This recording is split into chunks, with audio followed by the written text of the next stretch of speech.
Seigneur, alors que nous ouvrons la Bible ensemble ce matin, en communauté, je prie que tu continues de parler. Aide-nous à entendre ce que tu as à entendre. Aide-nous à discerner ce qui est important au milieu de toutes les voix qui peuvent venir de droite et de gauche. Seigneur, nous voulons recevoir ton cœur, ta parole, et que par ton esprit, tu irrigues notre être entier pour être aligné, attentif à toi, ce matin, dans la semaine qui vient. Merci parce que tu es notre source. Amen.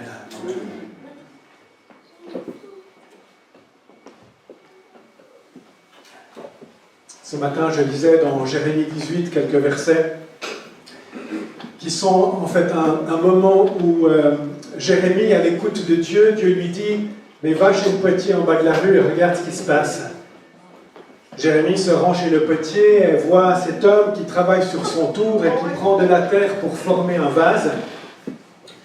Et à ce moment-là, au bout d'un moment, il voit le potier qui redétruit son vase finalement pour en faire un nouveau mieux, parce que le premier ne semblait pas correspondre à ce qu'il attendait. Et Dieu dit à Jérémie, tu vois, la nation d'Israël est comme cette argile dans mes mains. C'est moi qui la façonne, c'est moi qui la conduis. Et ça m'a encouragé ce matin, et je nous invite à nous laisser être cette argile dans les mains de Dieu, chacun de nous pour qui nous sommes, et aux communautés, alors que nous avançons avec le Seigneur. Luciana, elle a fait la traduction pour nos amis qui viennent d'arriver. Oui, j'ai entendu. Oui, merci. Alors, j'espère que ça ira, parce que ce n'est pas si simple de traduire en direct, mais voilà. Bon courage, Luciana, et bienvenue aux amis. J'ai vu que plus de 85 personnes ont vu le message que j'ai posté sur le groupe WhatsApp du groupe des pasteurs, du mois des pasteurs. Donc, plusieurs sont arrivés avec des bâtons. Ceux qui ont oublié, j'espère que vous en trouverez dans le jardin au moment où ça sera important de la voir. Mais j'espère aussi que quelques-uns parmi ces 85 ont lu le texte d'Exode 17, en se demandant qu'allons-nous bien faire ce matin. Il y avait quelques indices quand même. Donc, je vais lire le début d'Exode 17, les 7 premiers versets. Toute l'assemblée des Israélites partit du désert de Sin pour parcourir les étapes que l'Éternel leur avait ordonnées, et ils campèrent à Réphidim. Là, le peuple ne trouva pas d'eau à boire. Alors le peuple chercha querelle à Moïse, et ils dirent « Donnez-nous de l'eau à boire !» Moïse leur répondit « Pourquoi me cherchez-vous querelle? Pourquoi provoquez-vous l'Éternel ?» Le peuple était là, pressé par la soif, et murmurait contre Moïse. Il disait « Pourquoi nous as-tu fait quitter l'Égypte? Si c'est pour nous faire mourir de soif, moi, mes enfants et mes troupeaux ?» Moïse cria à l'Éternel en disant « Que puis-je faire pour ce peuple? Encore un peu, et ils vont me lancer des pierres. » L'Éternel dit à Moïse « Passe devant le peuple, et prends avec toi des anciens d'Israël. Prends aussi dans ta main ton bâton, celui avec lequel tu as frappé le fleuve, et marche. Je me tiendrai devant toi sur le rocher d'Horeb. Tu frapperas le rocher, et il en sortira de l'eau, et le peuple boira. » Moïse agit ainsi sous les yeux des anciens d'Israël. Il appela cet endroit Massa et Meriba, parce que les Israélites lui avaient cherché querelle et avaient provoqué l'Éternel en disant « L'Éternel est-il au milieu de nous, oui ou non ?» Jusque-là. C'est Jérémie. Exode 17, les versets 1 à 7. L'Éternel est-il au milieu de nous, oui ou non? Oui. Oui. L'Éternel est-il au milieu de nous, oui ou non? Oui. Est-ce que le Seigneur est là ce matin avec nous, oui ou non? Oui. Amen. Ne vous en faites pas, on pourra le répéter encore. Oui. Dieu est là avec nous. Aujourd'hui, il était là hier. Et sa promesse est qu'il est là avec nous aussi demain. Dans ce que nous vivons, dans ce que nous traversons, les uns et les autres. Et le peuple d'Israël avait cette question, il se demandait, mais qu'est-ce qui se passe? Est-ce qu'il est là? Le début du texte que j'ai lu souligne que l'Éternel a ordonné certaines étapes au peuple d'Israël. Donc ils sont arrivés dans une étape que Dieu avait ordonnée. Ils avaient traversé, puis auparavant, la mer Rouge, puis ensuite il y a eu 2-3 étapes, et là, voilà, c'est la 3e ou la 4e, et ils arrivent dans cet endroit qui s'appelle Rephidim. Est-ce que Dieu savait qu'en tout cas, a priori, il n'y avait pas d'eau? Oui, sinon pourquoi les aurait-il amenés là? Enfin, il savait qu'il n'y avait pas beaucoup d'eau, mais il savait aussi ce qui pouvait se passer. Et c'est intéressant de voir que le peuple, qui avait déjà été conduit par Dieu au travers d'un certain nombre de miracles, arrive dans un nouvel endroit, et puis il meurt de soif. Alors on comprend bien, hein, il n'y a pas besoin d'être très longtemps au soleil sans avoir rien à boire pour se dire, il fait très soif, j'ai besoin d'eau. Mais le peuple ne regarde pas à Dieu, il se plaint tout de suite et il murmure. Pourtant, ils sont conduits par Dieu. Alors nous qui sommes assis ici, qui avons bu ce matin, c'est facile à répondre, mais il suffit de s'adresser à Dieu. Et Dieu va trouver une solution. Et d'ailleurs, si on lit les textes précédents, une fois qu'ils ont traversé la mer Rouge, qu'ils ont quitté la mer Rouge pour rentrer dans le désert, Dieu les conduit dans un endroit où ils ont soif, et Dieu transforme l'eau salée en eau bonne. Et un peu plus tard, il les conduit dans un autre endroit, ils ont faim, et Dieu envoie de la manne. Puis ensuite, il envoie même des cailles. Et puis là, Dieu les conduit dans un nouvel endroit où il manque de l'eau. Ça semble assez logique de se dire, mais Seigneur, bien, aide-nous, on ne sait pas comment on va faire, mais on a besoin de toi.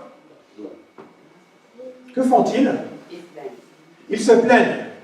Que font-ils d'autre? Ils se plaignent. Ils murmurent.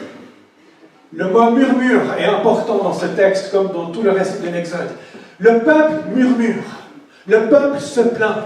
Et ils veulent même retourner en Égypte, où soi-disant la vie était meilleure. Mais ils étaient esclaves.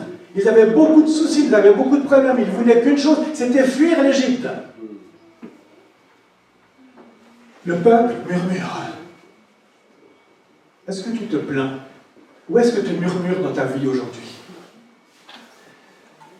Parce que c'est très vite fait de se plaindre pour le travail, pour les collègues, pour les beaux-enfants, pour les petits-enfants, pour les enfants, pour les parents, pour l'Église. C'est tellement vite fait. Et j'en entends des murmures. Parfois aussi dans mon cœur. Et c'est important de faire attention. Et ce matin, Dieu dit, mais faites attention. Regardez ce peuple, ils murmurent et ils ont failli y passer finalement. Le problème, c'est qu'ils n'ont pas appris. Et ils vont continuer à murmurer. Et finalement, à cause du murmure, ils vont passer 40 ans dans le désert au lieu d'à peine une année. Parce qu'au moment où il y avait une opportunité d'entrer dans le pays promis, ils ont murmuré par rapport aux géants qui étaient là, au lieu de s'attendre à ce que Dieu les délivrerait de ces géants. Et ils ne sont pas entrés dans le pays promis, et ils ont erré pendant 40 ans, 39 ans. Faites attention, mes amis. Ne murmurez pas, mais adressez-vous à Dieu. Dévoilez votre cœur à Dieu. Parce que vous êtes là, vous vous dites, ah, mais qu'est-ce que je fais maintenant? Il y a quelque chose qui ne va pas, j'ai de la peine, Seigneur, aide-moi. Dieu ordonne des étapes, et il connaît où nous allons, et il sait comment nous aider, nous donner un coup de main. Pour des étapes de vie importantes, mais parfois pour des choses beaucoup plus petites, entre guillemets. Au début du mois, j'ai commencé ma nouvelle mission au Grain de Blé, et les 3 premiers jours, je les ai passés à Balègue, donc un petit village au nord de Lausanne, un petit peu en altitude, il faisait plus froid qu'ici. C'était cette semaine où il faisait très froid. Et j'ai dormi 2 jours chez ma sœur qui habite dans cet endroit, et la voiture est restée dehors, et il faisait moins de 11 pour la nuit. Et le jour, ça montait pas beaucoup plus. Et le 2e matin, quand je suis allé prendre ma voiture pour me rendre à Jura-Rosalie, qui est à 2 km du village, l'endroit où je travaille, eh bien, la voiture n'a pas démarré. La batterie était à plat. Elle n'a pas supporté 2 nuits à moins 11. Je me dis, ben, c'est malin ça. Hein. Je suis coincé là, c'était 8h le matin, il faisait moins je ne sais pas combien. La voiture ne fonctionne pas. Marcher, j'aurais pu, c'était 20 minutes, mais j'ai quand même besoin de la voiture de toute façon après de la journée pour rentrer. Puis je me dis, ah mais, qu'est-ce qui se passe, Seigneur? C'est dans ces moments-là, est-ce qu'on se plaint de cette voiture qui ne va pas? C'est la première fois qu'elle me faisait une crasse comme ça. Et puis c'est malin, ça arrive aujourd'hui, c'est le 3e jour, je demande au travail, il faut que j'appelle ce collègue et lui dire que j'ai besoin de lui pour dépanner ma voiture. Ça fait pas très bien quand même, ça fait pas sérieux. Et puis en plus, je suis dans un village où j'ai grandi et je sais ce qu'on dit des gens qui ont des plaques genevoises.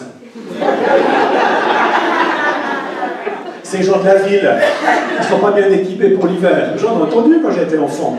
Vous voyez tout ce qui peut remonter dans quelques instants. Et Dieu m'a conduit là. J'ai appelé ce collègue, il m'a dit « Ah, mais j'arrive !» Il a pris sa voiture, 5 minutes après, il était là, avec des câbles, on a branché les voitures, un peu après, elle repartait. Et ce qu'il y avait de bien, c'est qu'ensuite, quand on arrive à Jura-Rosalie, là où je travaille, il a un garage et il a une batterie, et toute la journée, il a chargé la batterie. Et je suis reparti sans souci, et jusqu'à maintenant, j'ai plus de soucis, alors il faut que je me veille quand même. Mais c'est comme si Dieu a pourvu d'une manière que je ne m'attendais pas, dans le sens qu'il n'y a pas juste des câbles pour faire repartir, puis à 5 heures, je me serais dit, on verra. La batterie était nickel, chargée, il n'y a plus de témoin qui s'est allumé. Dieu a pourvu. Un petit truc simple. Et j'aurais pu me plaindre pendant longtemps. Alors, déjà le texte de ce matin est une invitation à faire confiance à Dieu, qui nous donne des étapes à vivre. Et quand on se trouve coincé, et qu'on a soif, et qu'on n'en peut plus, qu'on tire la langue, même à ce moment-là, regardons à Dieu, plutôt que de trouver le responsable, que ce soit un objet ou une personne à côté de nous qui doit porter le chapeau de la situation. Et là, en l'occurrence, le peuple est prêt à lancer des pierres sur Moïse. Moïse dit encore un peu et ils vont me lancer des pierres. Je pense que, je ne sais pas s'il a vu des gens qui avaient des pierres dans les mains, où il sait, dans son contexte, un peu comme les histoires pouvaient parfois se terminer. Et il s'adresse à Dieu. Il crie à Dieu à la place du peuple. Il dit sa peur d'être lapidé. Il l'a dit à Dieu, il dit « Aide-moi, aide-nous ». Et que se passe-t-il? Dieu répond. Et il lui dit « Prends avec toi des anciens d'Israël, prends aussi dans ta main ton bâton, je vais revenir à ce bâton, le même que celui avec lequel tu as frappé la mer Rouge qui s'est écartée, et il sortira de l'eau. » Il reçoit une solution que lui-même n'aurait pas pu imaginer, qu'aucun dans le peuple n'aurait pu penser. Mais il y a un miracle qui va se passer, il frappe avec le bâton et de l'eau sort du rocher. Je défie n'importe quel géologue de m'expliquer comment ça se passe.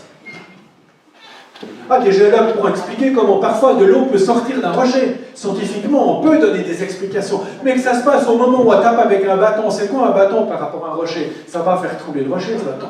Mais par la puissance de Dieu, le rocher a tremblé et l'eau est sortie et tout le peuple a bu. Alléluia. Est-ce que le Seigneur n'est-il pas avec nous, oui ou non? Le Seigneur a été avec le peuple d'Israël dans ce moment-là important. Nous sommes là ce matin, et vous l'avez entendu dans la petite vidéo que j'ai faite, pour prier pour le projet de construction. Nous sommes à une étape importante, et nous avons besoin de continuer de prier et de pouvoir comprendre comment Dieu nous conduit au milieu de ce temps.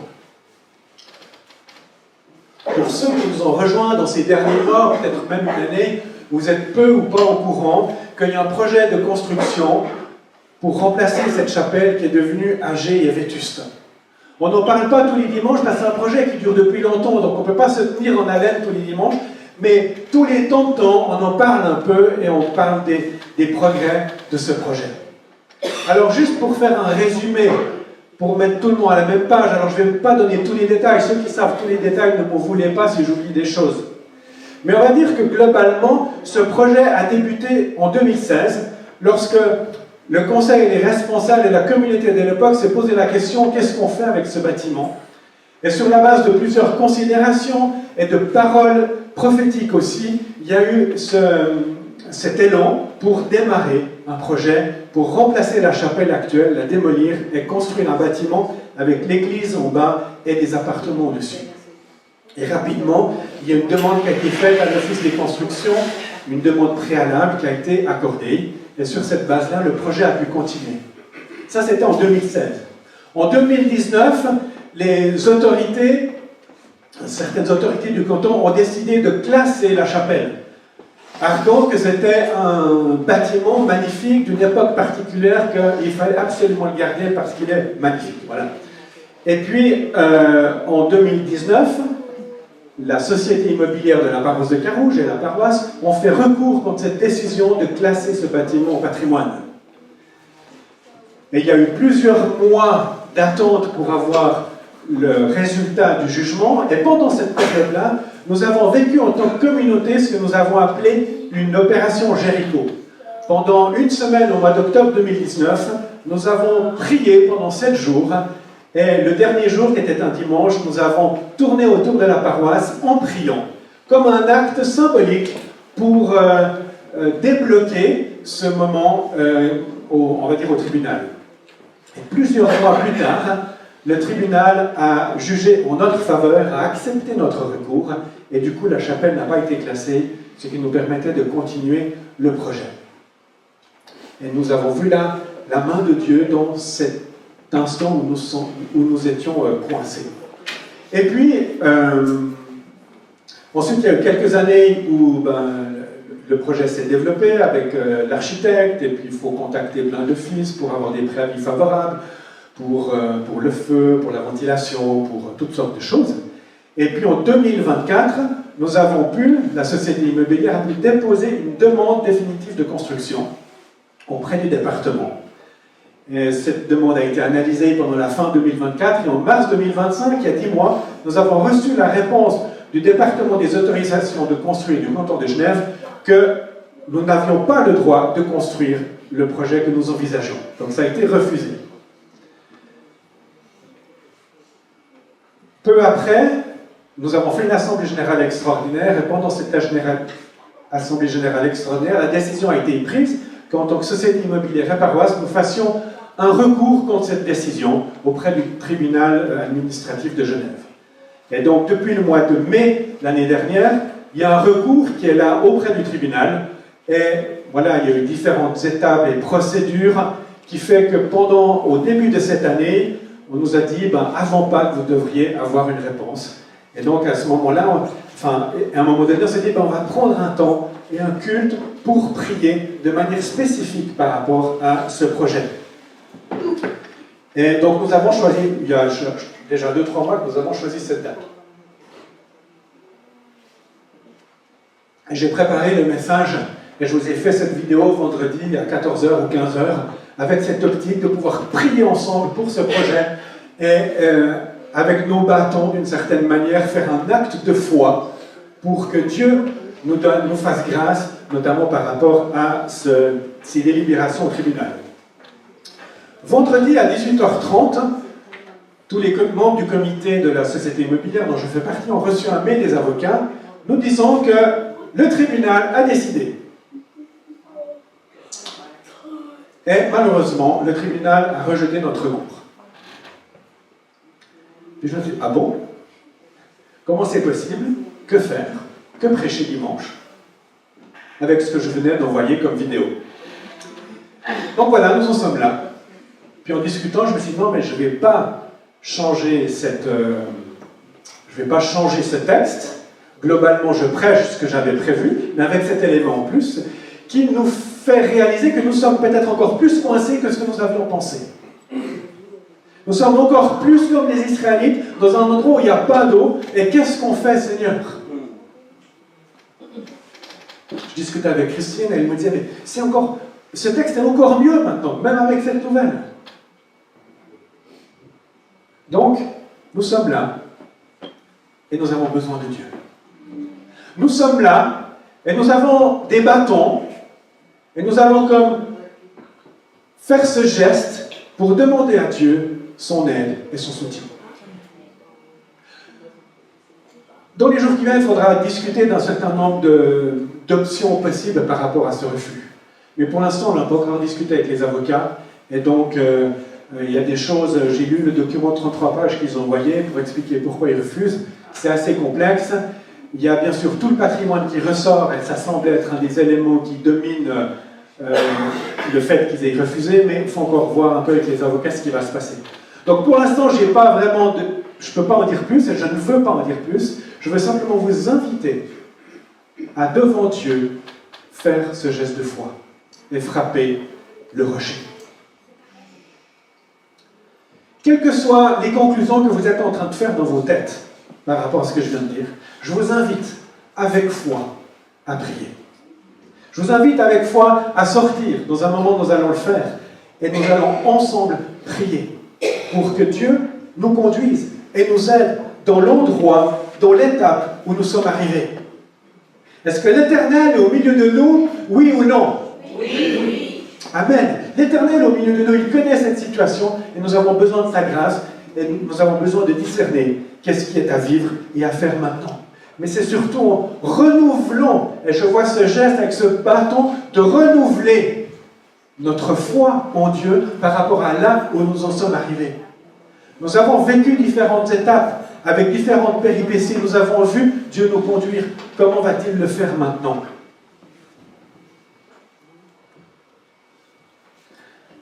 Pourquoi est-ce que j'ai choisi ce texte? Parce que ce n'était pas si simple de dire quel texte je vais prendre. Et en fait, Dieu a bien pavé le chemin d'une certaine manière. Parce que déjà en automne dernier, je discutais avec Bedros, qui devait venir faire un culte ici, puis quand il est venu 2-3 jours avant le culte chez moi pour qu'on parle de ce qui allait se passer, il est venu avec un ami qui exerce un ministère à Colombo, au Sri Lanka. Et puis cet ami était juste présent dans notre discussion. Avec Bedros, moi j'ai juste parlé mais très brièvement de la situation du bâtiment, parce qu'il m'a posé la question. Ce n'était pas l'objet de notre discussion principale. Et puis à la fin de ce temps avec Bedros et cet ami, on a prié ensemble pour le culte qui allait venir.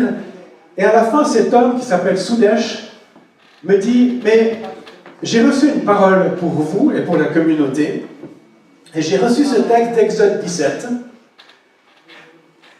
Et Soudesh soulignait le fait d'utiliser le même bâton pour Moïse que celui qu'il avait utilisé pour taper sur la mer Rouge qui s'est séparée. Et il me disait, réfléchis et parle avec les responsables de l'Église pour savoir comment vous pouvez vivre quelque chose par rapport à la construction avec ce texte. Et effectivement, pourquoi le même bâton? Est-ce que pas n'importe quel bâton aurait fait l'affaire? Mais c'est intéressant de voir que dans tout ce qui aurait pu être raconté dans les 7 versets que j'ai lus, ce détail-là apparaît. Et le lendemain, il y avait un temps de prière avec tous les pasteurs de la ville et on était ici en fait dans cette paroisse et Soudesh est venu aussi et à la fin il me dit « Ah mais avec ma femme on a encore prié pour vous, on a prié pour votre projet et j'aimerais te donner $100 US comme une semence pour ce projet. » Et il m'a donné, il a dit pour Carouge, et il a donné cette semence de $100 comme un acte de foi de sa part, ne connaissant rien des tenants et des aboutissants de notre projet. Puis quelques jours après, lorsqu'on avait le conseil, j'ai partagé tout cela avec le conseil. On s'est dit, c'est quoi ce même bâton? Et pour moi, ce même bâton, c'est-à-dire mais quelque chose qui s'est déjà passé. J'ai pensé à l'opération Jéricho. Et on a parlé de l'opération Jéricho. Et une des choses qui a été magnifique à l'opération Jéricho, c'est que le dimanche, on est sortis tous ensemble, jeunes et vieux, enfants et tous les âges, ensemble, pour prier. Et je crois que c'est ça, ce même bâton. Et tout à l'heure, les enfants vont descendre. Les ados qui sont partis un petit peu plus loin vont revenir. Et on va prier tous ensemble autour de ce bâtiment. Je crois qu'il y a un acte important à faire et à vivre en communauté pour prier et pour demander la grâce à Dieu. Vous saisissez?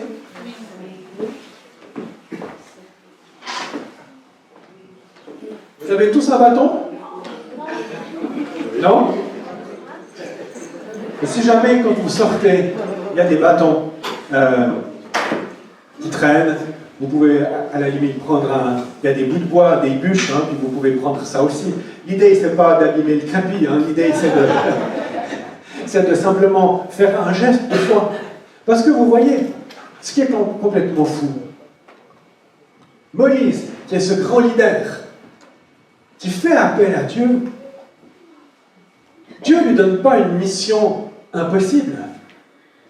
C'est peut-être même un petit peu ridicule. Prendre un bâton devant tout le monde, puis frapper sur le rocher et avoir la foi que Dieu va donner de l'eau. Ce n'est pas difficile. C'est un geste simple que tout le monde peut faire.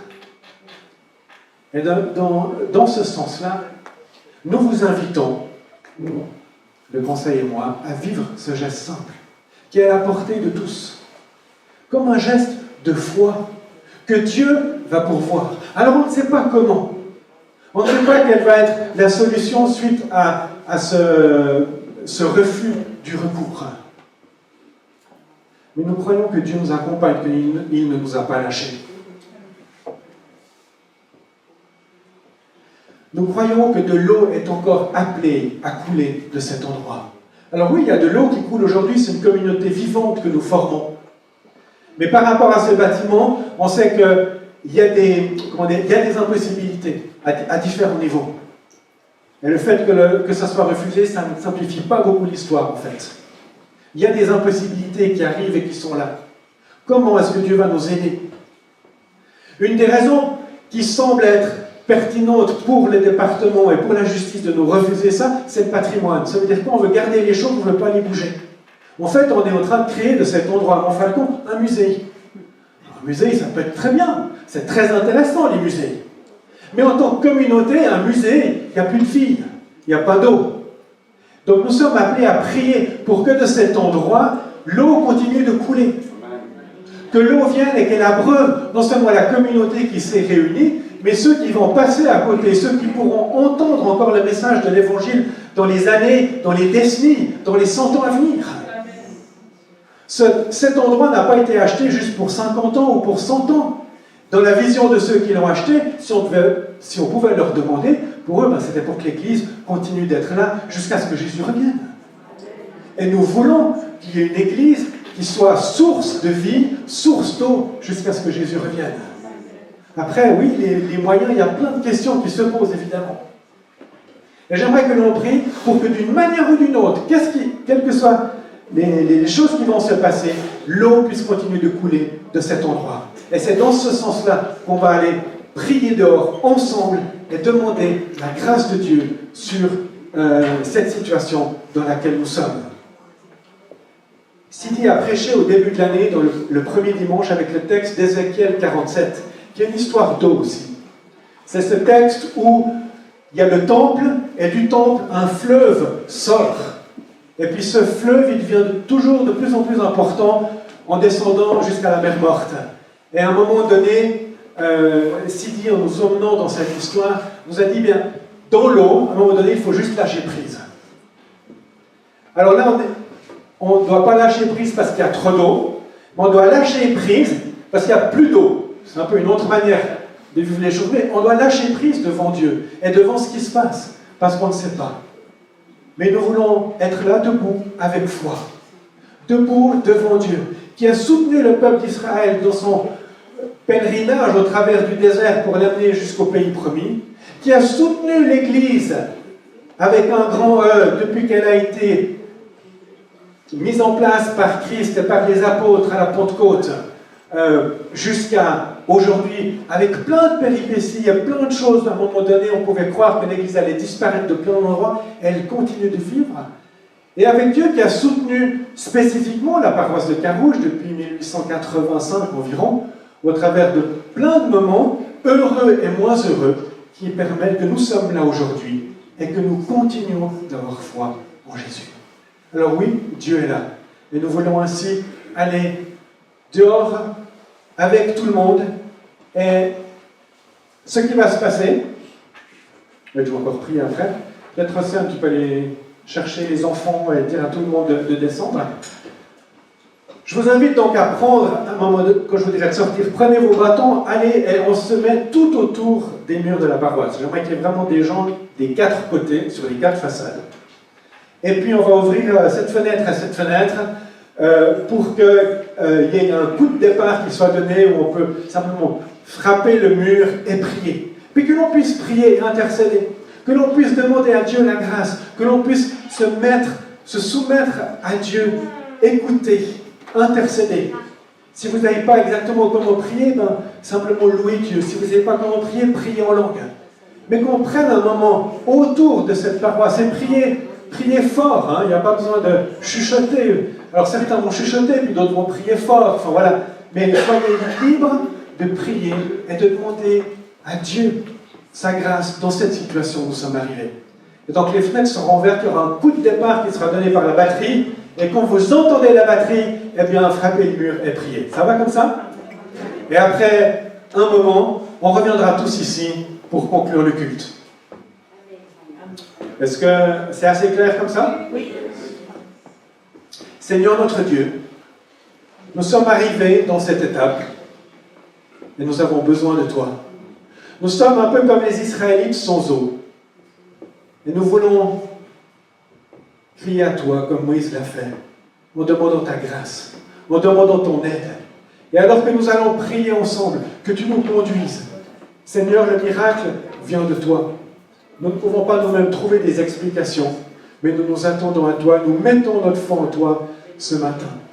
Merci pour les jeunes, pour les enfants, pour les gens de chaque génération.